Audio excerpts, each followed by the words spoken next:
Some Arab brothers, when they study the Jamaat's teachings and ideologies, they ask, why doesn't the Jamaat plan, or why doesn't the Jamaat want to establish the Islamic State as such, as they call it, when many countries or countries as a whole join the Jamaat in the future? In fact, we are moving towards establishing a series of Islamic states, inshallah, the truly Islamic, which according to the model of Hazrat Muhammad Rasulullah Sallallahu Alaihi Wasallam and the Quranic teaching, has to be secular. It is a false expression spread by extremist mullahs.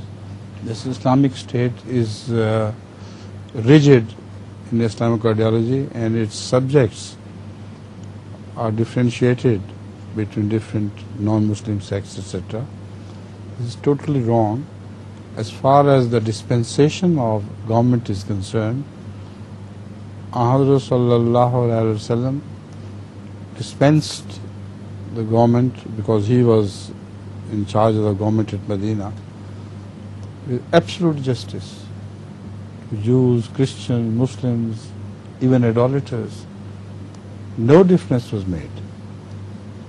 So I hope, inshallah, in near future, Ahmadiyyat will spread in some African countries, particularly very rapidly, where we have already gained almost 50% of the populations.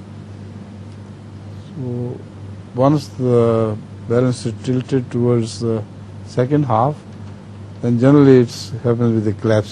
Suddenly the whole country falls into the lap. So I'm hoping, inshallah, within our sight, that some